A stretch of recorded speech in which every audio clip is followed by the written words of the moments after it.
Unsung Murder Ballads is a true crime podcast, and as such, we will be discussing topics that are disturbing, graphic, and often violent in nature. So this is not for children under the age of 13. But you know this because you did start playing this episode. So here are some things you might not know about us. We are going to be critical of mistakes made by both criminals and law enforcement. We're going to express our views on things that you might not always agree with. We will occasionally go on an off-topic tangent. And we're going to use dark humor to express ourselves now and then. So if you're easily triggered, this might not be the podcast for you. However, if this is your cup of tea, then raise your pinky finger while you sip and join us for this week's horrific case, you sick bastards.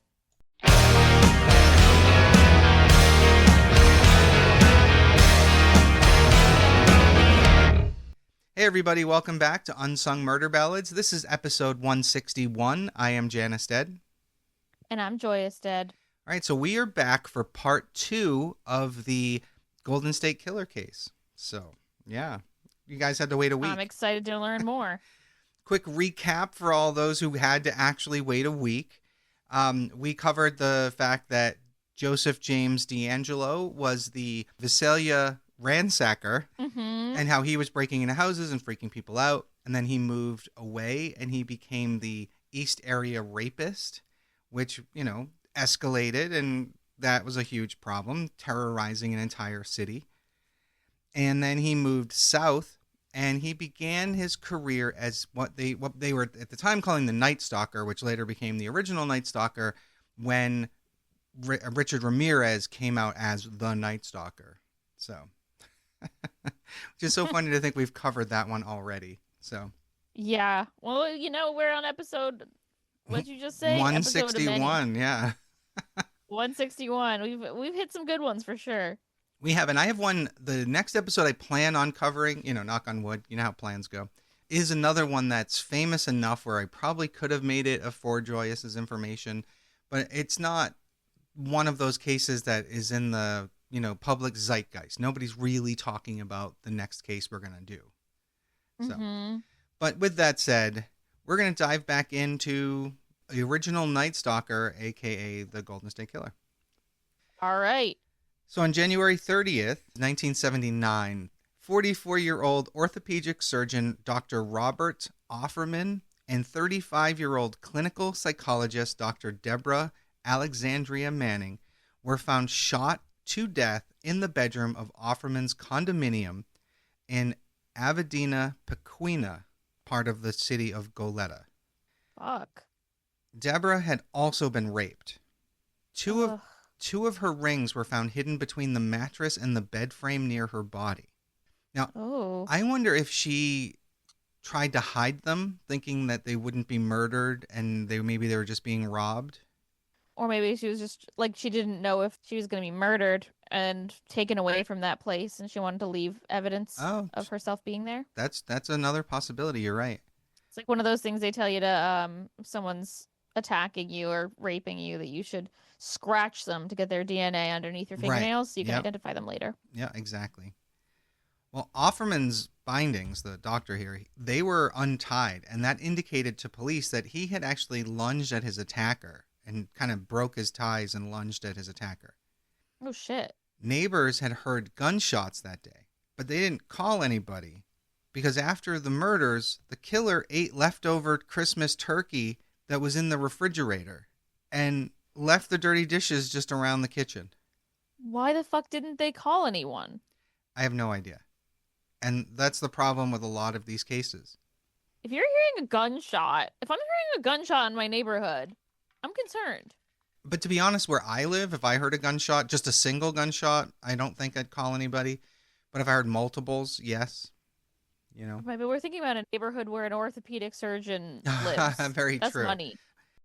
So March 13th, 1980, 33-year-old interior designer Charlene Smith and 43-year-old attorney Lyman Smith were found murdered in their Ventura home. Charlene had also Damn, he's really going for couples now. Yeah, he's got a thing now. Yeah. Charlene had also been raped. Now, again, this is that time period where we mentioned this in the last episode. He'll have the woman tie the man up, have the man lay on his stomach, and then he'll put plates on their backs and tell them if he hears a plate rattle, he's going to kill the woman.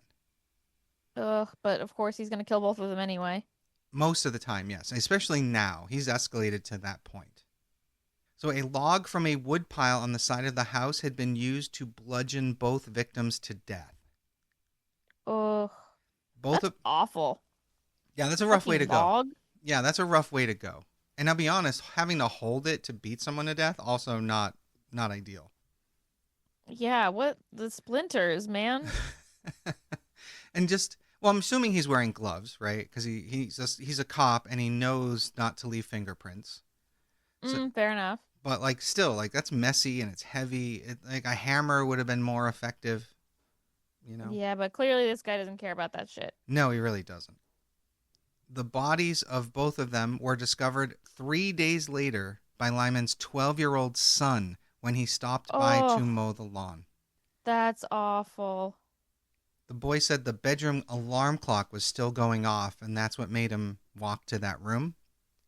Their wrist, Oh, their wrists and ankles were bound with drapery cord, and it was tied in an unusual knot, often known as a Chinese knot or a diamond knot, which was something that later, when people looked back, they realized that the East Area Rapist was also tying knots in that same way. oh, what the fuck weird kind of Boy Scout is this guy? Navy sailor, remember? Ah, I did not remember. Yeah, he was in the Navy. So that kind of helps with any kind of knots. That's true. That's this man does have a very particular set of skills. Yes, he does. So on August 19th, 1980, 24-year-old Keith Eli Harrington and 27-year-old Patrice Harrington were found bludgeoned to death in their home in Cockleshell Drive in Dana's Point, which is like a gated community. Obviously, Ooh. I'm going to say this, but I mean, this is going to happen every time. Patrice had also been raped. Not only is he killing them, he's still raping the women. She had been bludgeoned so severely to her face and skull that they were pulverized. Oh God. And although there was evidence that both of the Harringtons, their wrists and ankles had been bound, no murder weapon or ligatures had been found at the scene. So he took them with Oh, him. that's really weird. Yeah, he took them with him at that point. I think maybe he was thinking he was leaving too much evidence behind.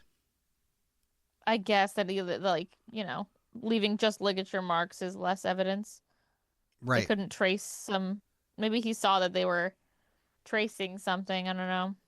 Possibly. I mean, he, as a former cop or currently still a cop, whatever he might have been doing at the time, he may have had some access to someone who was in the know. So maybe. Yeah, totally. Unfortunately, the Harringtons had only been married for 3 months at the time of their death. Oh, that's awful. Yeah, that sucks. Now, Keith's brother Bruce later spent nearly $2 million supporting California Proposition 69, which was trying to authorize the use of DNA collection from all Californian felons and other criminals. So basically, he's trying to build that database at that point. He's spending $2 million of his own money. Wow. Yeah, which is pretty cool. It is. On February 6, 1981, 28-year-old Manuela Withhoon was raped and murdered in her Irvine home. Although Manuela's body had signs of being tied before she had been bludgeoned, no murder weapon or ligatures were found. At the time of the attack, her husband, David, was in the hospital due to an illness, leaving her home alone. Oh, that's so awful to imagine the guilt he feels. Oh, Well, exactly my next line. Manuela's murder haunted David thereafter, in part because the killer continued to stalk him and called the house several times after the murder. oh my God. And police and neighbors also suspected he may have been Manuela's killer for a time. Oh, Yeah, it makes sense. Like I know why they suspect the intimate partner first because that's often the killer, but right. when it's not you, that's got to be so awful. Well, suspicion was heightened again when David married a sympathetic coworker named Rhonda not long after the murder. But Okay, yeah, that's suspicious. right, but he then became an alcoholic, and his second marriage ended nearly a decade later when she divorced him. So it's crazy. All right. Yeah, things not going well for him in this life. You know, at that point you got to wonder how cursed you are. Yeah. Oh yeah. On July 27th, 1981, 35-year-old Sherry Domingo and 27-year-old Gregory Sanchez were attacked in Sherry's residence where she was living temporarily. And it was owned by a relative and up for sale. So she was staying there, but knowing she had to go soon. The offender entered the house through a small bathroom window. Gregory's head was covered with cloths pulled from the closet when he was found. Ooh. Sherry was raped and bludgeoned. There were bruises on her wrists and ankles, indicating that she had been tied, although the restraints were missing. So again, Classic. this is his new MO. A piece of shipping twine was found near the bed, and fibers from an unknown source were scattered all over Sherry's body. Huh. So basically, we have Joseph DeAngelo here refining his methods, and law enforcement faced more challenges of their own. Because again, at this time, information sharing across jurisdictions was fragmented at best. Yep. Agencies often worked independently using different systems, different evidence logs, and sometimes entirely different investigative philosophies. And this allowed the Golden State Killer to slip between counties as though he were crossing between worlds. Ugh. Yeah, it's just almost too easy. Exactly. The East Area rapist crimes were being investigated primarily in Sacramento and surrounding counties, and the Southern California homicides were being pursued by their departments with no links to the East Area rapist files. And in law enforcement's eyes, these crime series didn't match up. Ugh. He is changing his MO as they go, so it totally makes sense why they wouldn't end up putting them together. Exactly. And without DNA technology, they weren't going to connect the dots at all at that point. Yeah. So basically, DeAngelo behaved like a man who understood exactly where the system's blind spots were because he did know that. Another major shift during this era were the types of victims he began selecting. In Northern California, the East Area rapist targeted mostly couples living in suburban ranch homes. His pattern involved entering at night, using methods that emphasized control and manipulation. In Southern California, his victims were, again, couples, but the crimes were increasingly resulting in murder. He wasn't just he wasn't just entering their homes, he was eliminating witnesses. It definitely does seem like two different serial killers doing this stuff. Right. Or two different serial criminals. Exactly. Yep. Even because the first one wasn't really murdering. He did kill a couple people, but I think it was more out of surprise and maybe anger at one point. Mm-hmm. So the change led profilers to consider whether the offender had aged into a more violent phase or whether this was a new offender with similar methods. There were debates between profilers, detectives, and FBI analysts about motive, psychological development, and whether such a dramatic escalation could truly be the same person.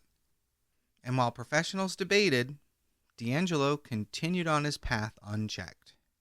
Yep. On May 4th, 1986, 18-year-old Janelle Lisa Cruz was found dead after she was raped and bludgeoned in her Irvine home. Ugh. Her family was on vacation in Mexico at the time. The house was for sale, and her body was only discovered when the realtor stopped by to show the house to a prospective buyer. Oh. Can you imagine being the people you're like, oh, no. this house looks so beautiful. Let's go inside. That feels like the plot of some sort of like horror show. Yeah, exactly. So Janelle's body was found on her bed, beaten beyond recognition, with her teeth found in both her hair and her lungs. Oh my God. Yeah. In her lungs, that means they were knocked out while she was still breathing. Screaming and inhaling, exactly. Horrifying. A pipe wrench was reported missing from her stepfather's equipment, and that was thought to be the murder weapon. The Southern California communities affected by the attacks reacted in the same ways the Sacramento suburbs had done years earlier. They hardened their homes. They purchased guard dogs. They created neighborhood watches. Like, they're doing exactly the same things. But unlike the East Area rapist years, these communities were dealing with homicides, not just intrusions, and that created a greater sense of dread. It was heavier and the anxiety was more intense. Peop- Yeah. People who lived in peaceful cul-de-sacs suddenly installed double locks, motion lights, and alarm systems. Hardware stores reportedly increased sales of window bars and deadbolt locks. That makes a lot of sense. And some households refused to have everyone asleep throughout the night and had someone on watch until sunrise. Oh, that's really bad. That's like the fucking military. Yeah. So the fear was thick, and it wasn't unfounded. Because once again, the man behind the terror was a ghost, silent, unseen, and one step ahead. In the early 1980s, as they progressed, the attacks in Southern California slowed and eventually stopped altogether. Law enforcement didn't know whether the offender had moved again, had died, been arrested, or simply chose to quit. In truth, Joseph DeAngelo had settled quietly into suburban life. He had a family, a routine, and a job in retail after being dismissed from the police force for shoplifting. Crazy. Yeah. And that incident, like in retrospect, seems like the only visible crack in an otherwise disciplined persona. Like realistically, I don't know if anyone would have suspected him for this. Right. Also, I'm surprised that all you have to do is shoplift to get fired as a cop. You can kill someone and not get fired as a cop. Yeah, I mean, it's you're not wrong, but I think killing someone in the quote unquote line of duty is a bit murkier than I got caught stealing and I'm an embarrassment to this Fair, town. but you can also like beat your wife and still be a cop. Yeah, that happens too often too. It's so fascinating how the only thing that matters in this country is property crime You're not wrong. and protecting the capitalists. That's the only thing that you can ever get punished for. You're not Hurting wrong. human beings doesn't matter as long as we're protecting the capital. Well, if you look back at that Fumbles episode, the cop and his teacher wife who served those horrible cupcakes to students, they were given a lot of time in prison. Yep. So that's true. It Hurting does, children is the other thing that's bad. Yeah. Hurting an adult, fuck them, I guess. Right. Hurting an adult, Yeah. abuse, rape, stalking, whatever. Yeah, it's weird. It's a very weird system we live in. If you're not from the U.S., really, it's confusing as fuck for us, too. Deeply, truly, and deeply. Well, I mean, it's not confusing when you look at the history of it. No, it's not. And it's not just us, but we seem to be the worst, I think. Oh, it's bad here. Yep. But yeah. Yeah. We're not the only place where it's horrible. No. That's I think for sure. Britain is similar, but we've talked about that before. There's a lot of similarities, obviously. So the Golden State Killer faded into the background, and the case files across multiple counties grew cold as the years passed. His wife Sharon became a divorce attorney in 1982, and they had 3 daughters, 2 of whom were born in Sacramento and 1 that was born in Los Angeles, and the couple separated in 1991. By the your dad's a fucking serial killer. What the fuck? I know. There's actually, I don't remember which. The BTK killer. His daughter has a book called, I think it's called My Dad the Serial Killer or something. Yeah. Yeah. But by the mid 80s and early 1990s, forensic science was undergoing a transformation. DNA profiling was starting to revolutionize investigations, but it was still in its infancy. Laboratories were learning how to extract, preserve, and compare genetic material, and the technology was nowhere near as fast or precise as it would later become. Still, detectives working cases that matched the patterns of the original Nightstalker began submitting biological evidence for testing. They didn't know what they would find or whether anything usable had even survived throughout the years. But slowly, something remarkable happened. The DNA profiles from several Southern California murders matched each other. And this confirmed what many investigators had suspected, that at least those crimes were committed by a single offender. And meanwhile, in Northern California, evidence from the East Area rapist attacks were also being analyzed. Samples were fragmentary and often degraded, but one profile emerged clearly enough to identify a single consistent offender across multiple attacks. Damn. And then the breakthrough. The Northern California DNA matched the Southern California DNA. There we go. Connected. So this was the moment law enforcement finally understood that the East Area Rapist and the original Nightstalker were the same man. Unfortunately, it would take a little longer for them to figure out that the Visalia Ransacker was also him. Oh, I know, because right? man, you think you find that those two are connected, you're like, oh my god, I can't believe it. That's so crazy. They're just connected. You're like not even thinking how many other are connected. Yeah, can you imagine? You're like, wait a minute, we've had one guy all throughout California. Yes. Armed with the knowledge that these crimes were connected, investigators began re-examining evidence, re-interviewing witnesses, and sharing information across counties in a way that had not happened before. Sacramento County Sheriff's Office and the Contra Costa County Sheriff's Department, as well as the Orange County Sheriff's Office, the Ventura County Sheriff's Office, and the FBI were now finally part of a coordinated task force. Damn. Took way too long, in my opinion, but sure. Yeah, but it took the evidence. So detectives who worked the original cases returned to assist. Many of them were retired or nearing retirement, but they had never forgotten the terror that had swept through their communities, and they wanted closure for these victims and their families. This renewed effort brought energy and urgency to a case that had grown far too cold. But even with the DNA connections, they still didn't have a name. DNA alone was not enough to identify the offender, at least not at that time. Criminal databases only match suspects that were already known to law enforcement. So if someone had never been arrested for a violent felony or had not been required to provide a DNA sample, their profile wouldn't be in the system. And Joseph D'Angelo had no felony record. He was completely invisible to the database. Detectives performed countless comparisons, checking against individuals who resembled composite sketches or lived in certain areas. They followed up on tips from the public, investigated former police officers, interviewed people who had once been considered suspicious, but still nothing matched.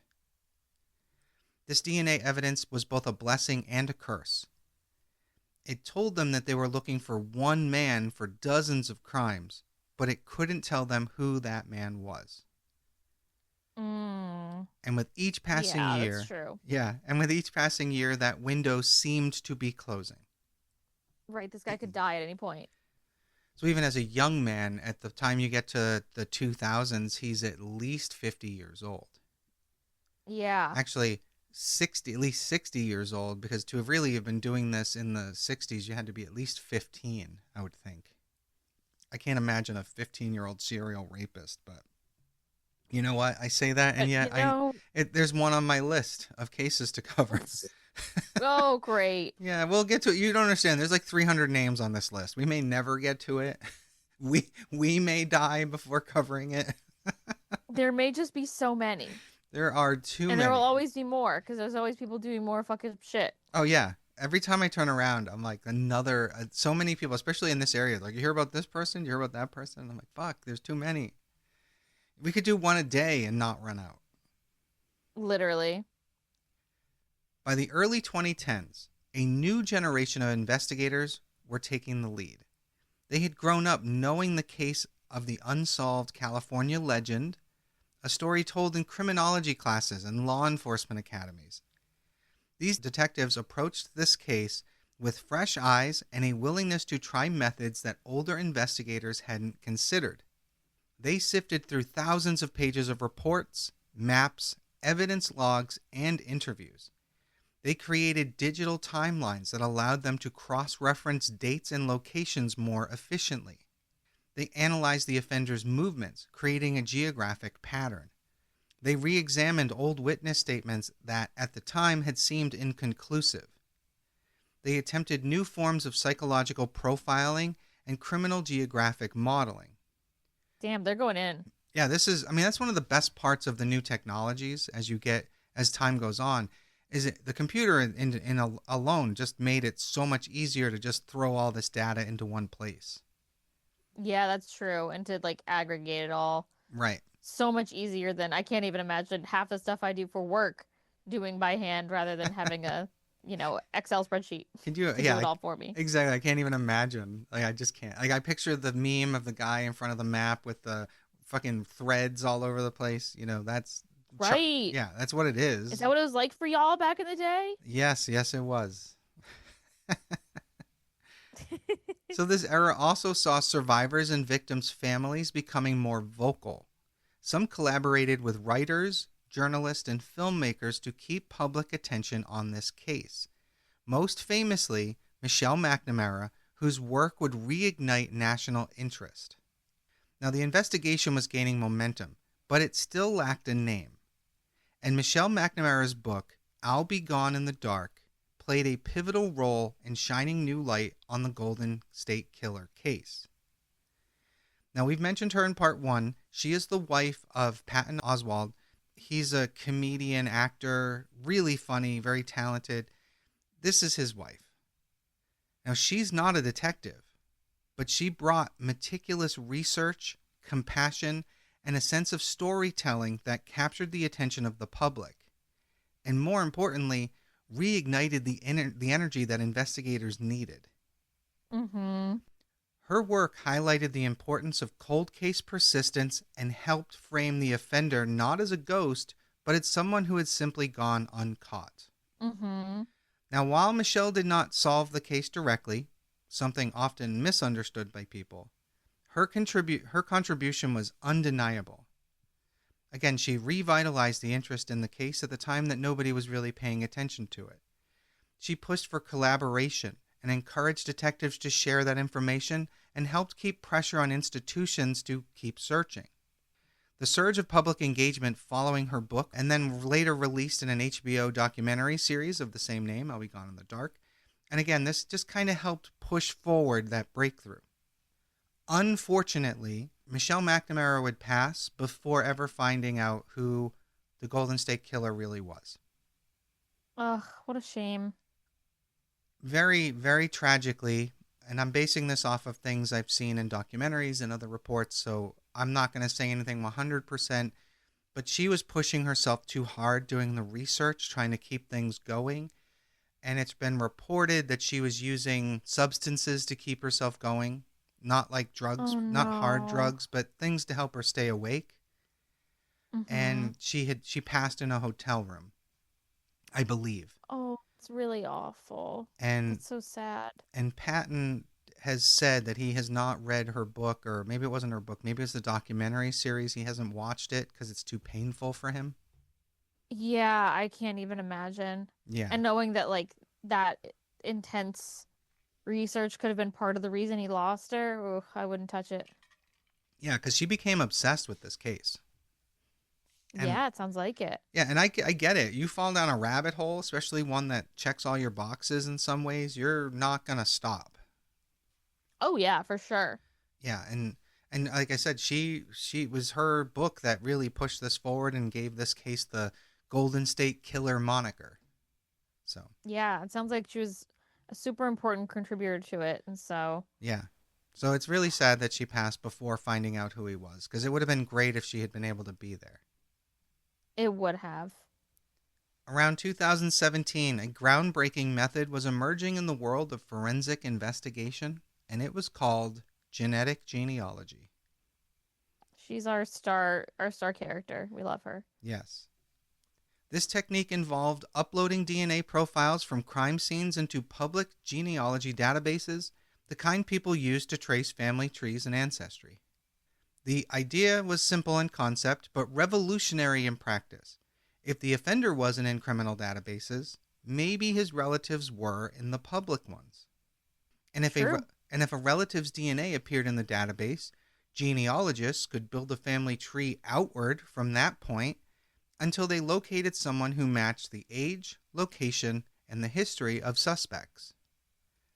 It was a radical idea, and at the time, no one had used it to solve a major criminal case. But the On the flip side, people should consider that if you are giving your DNA to these websites and it's not private, that you are also giving your DNA to law enforcement. Correct. But in my argument Consider is, your privacy. well, there's your privacy if you're a criminal, but I don't, no offense, if my family members were committing crimes, fuck them, they get what they deserve. Right, right. Same, of course, Right. but just something to consider. No, you're right. Handing our privacy to the state Correct. for And whatever they'll misuse it for. not all of these private companies like Ancestry.com, all those, not all of them give out, some of them won't give it to police without like warrants and things like that. So, Mm-hmm. so the FBI and local agencies working with experts in the field uploaded the Golden State Killer's DNA profile into a public genealogy site that allowed law enforcement access. The match that came back was not the killer's, but a distant relative. And this was the thread investigators had been trying to find for decades. Genealogists and detectives worked side by side using DNA matches to construct the family tree that spanned generations. That must have been so crazy. Like the feeling of getting that thread to pull at. That would be like, I just imagine like you're digging for like a buried treasure and you find like the gold the gold coin, and now you're like, oh my God, it's here. Yeah, I can feel that excitement. They pored over birth certificates, marriage certificates, census data, and public documents to trace the lineage of individuals who could share genetic markers with the offender. Eventually, they narrowed it down to a handful of potential male suspects. Individuals who would have been the right age, living in California during the years of the attacks, and possessing the right genealogical fit regarding DNA. Wow. One name stood out: Joseph James DeAngelo. He was the right age, he lived in the right areas at the right times, and he had a background in law enforcement. Everything pointed towards him, but investigators needed absolute proof. Detectives were placed outside DeAngelo's residence to keep him under surveillance. They watched his routines, his comings and goings. They observed him in public places, waiting for the moment when he would discard something that would contain his DNA. Damn. It didn't take very long. He tossed we leave our DNA everywhere. Everywhere. He tossed a piece of trash, and reports vary on whether or not it was a tissue or some other small item, into a public receptacle. Investigators swooped in, collected it, preserved it, and sent it to a lab. When the results came back, they were unmistakable, and it was a DNA match. Crazy. Got him. It's fucking crazy. Fucking absolutely crazy. Decades of terror across the state of California, dozens of attacks, multiple murders, and countless lives impacted. They all trace back to one man who had been hiding in plain sight. Absolute nuts. It's like a movie, right? 100%. On April 24th, 2018, law enforcement moved in. Joseph James DeAngelo, then 72 years old, was arrested outside his Citrus Heights home in California. Neighbors watched in disbelief as officers swarmed the quiet residential street. Neighbors described him as solitary, intense, and sometimes short-tempered, but nothing completely out of the ordinary for a retiree. Yeah. When investigators confronted him, DeAngelo reportedly muttered a strange explanation. Something about an inner personality he called Jerry.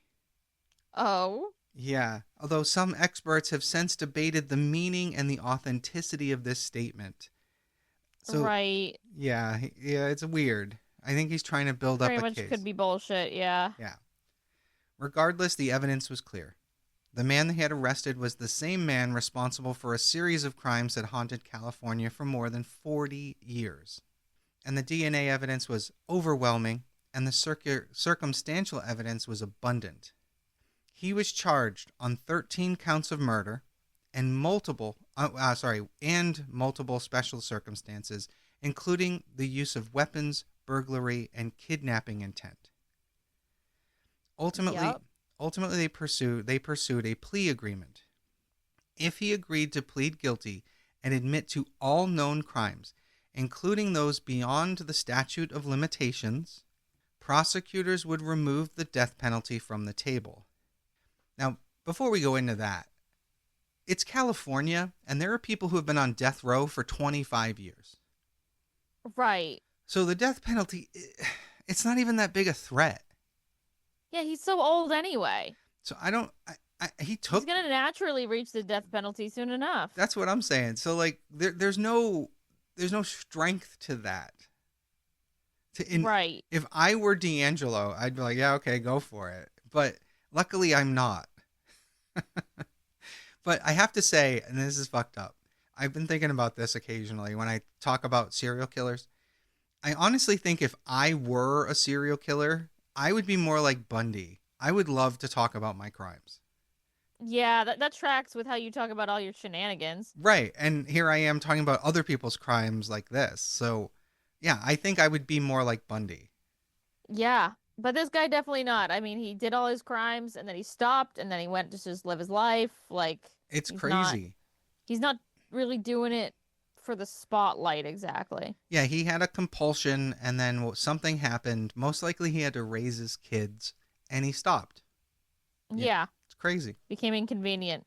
You can't keep moving your poor kids. Yeah, I'm sure that by the time he had to stop, his wife at the time was probably like, you can't fucking keep going out all night for doing whatever it is you're doing. You know? Yeah. Because presumably she wouldn't have known, right? Right. She'd be like, hey, babe, come home. Yeah, knock it off. The kids need you. Right. Yes. Probably thought she was she probably thought he was cheating. You know what? And that would be the logical jump, right? Yeah. So on June 29th, 2020, inside a converted ballroom at the Sacramento State University, this was chosen because of the COVID-19 distancing protocols at the time, Joseph DeAngelo entered the room in a wheelchair, wearing an orange jail jumpsuit. Now, for the record, there is also video footage of DeAngelo in his cell at this same time, working out and moving perfectly fine. So this wheelchair is bullshit. Yeah. Yeah. He's just a fucker.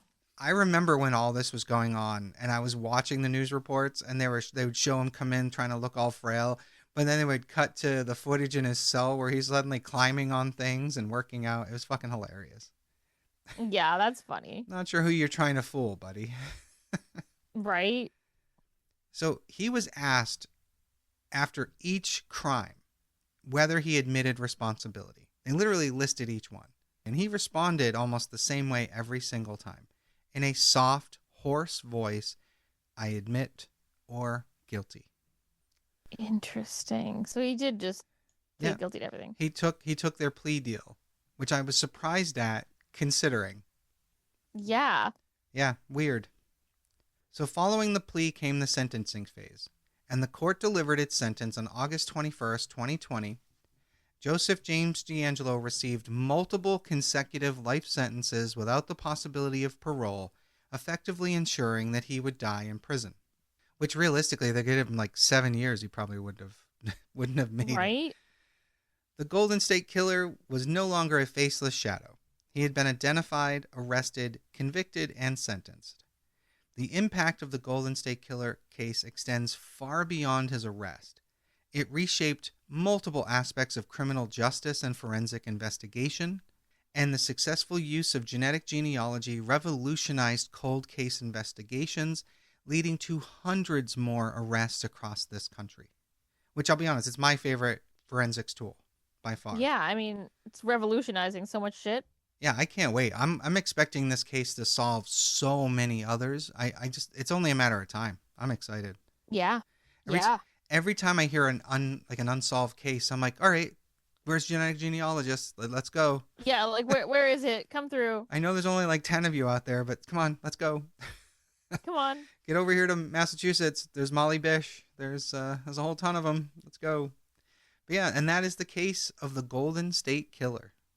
Well, that was a hell of a case, and it makes sense why it's so high profile, because it really combines a lot of the things, like someone who really knows what the fuck they're doing and is really, really planning ahead. Yeah.